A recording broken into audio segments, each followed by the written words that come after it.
So guys, আজকের breaking news.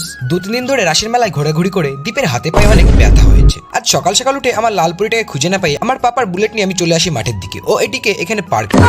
তারপর চলে আসি শোষার জমিতে, কারণ রোজ সকালবেলায় আমাকে শোষা তুলতে আসতে হয়, তোমরা ভালো মতোই জানো সেটা। আর এই দেখো, সকালবেলা ঘাসের উপর কত সুন্দর শিশির পড়েছে। শীতকালে ঘাসের উপর হাঁটার মজাই এটা। ওইসব কাজ শেষ করে রাত্রেবেলা গা হাত পায়ের ব্যথার কথা ভুলে আবার আমাদের ল্যাম্বরগিনিটা নিয়ে আমরা 3 ভাই বেরিয়ে পড়েছিলাম পাশের গ্রাম, পৈলেনপুরে যাওয়ার উদ্দেশ্যে, কারণ ওখানে নাকি শুনেছি রাসের অনেক ভালো মেলা হয়। যেতে যেতে রাস্তার মাঝখানে আমাদের ল্যাম্বরগিনিটার একটু হিসু পেয়ে যায়, তাই তাকে একটু হিসু করাচ্ছিলাম। মেলায় এন্ট্রি নিতে আমি দেখি এখানে অনেক সুন্দর প্রোগ্রাম চলছে আর অনেক মানুষজন এই মেলায় ভিড় জমিয়েছে। সো তোমার ভাই তো জানোই অনেক বড় লোক, তাই একটা জামা পরে রোজ রোজ ভিডিও বানাই। এই জন্য চলে এসেছিলাম 10 টাকার হরেক মালের দোকানে, আর রমেন ভাই এখান থেকে একটা ব্যাট ও বল কেনে। সিরিয়াসলি ভাই, 10 টাকার ব্যাট বল কিনে 200 টাকা পাওয়া যায়, তাহলে দেখেছো তো আমাদের লাক কতটা ভালো। আর একে দেখো, ওই 200 টাকাটা পেতেই ও সালা আমার কাছ থেকে কেড়ে নেয়, আর দিচ্ছিলই না ও। আর এই মেলায় অনেক সুন্দর সুন্দর থিম ছিল, তার মধ্যে এই জিনিসটা আমার নজরে যায়। সত্যি ভাই, নিজের ভালোবাসার মানুষকে জীবনসঙ্গী হিসেবে পাওয়া অনেকটা ভাগ্যেরই ব্যাপার। নিজের ভালোবাসার মানুষকে কতটা ভালোবাসি সেটা বোঝাতে না পারলেও এখানে এই থিমের পূর্ণতা দেখে অনেক ভালো লাগলো।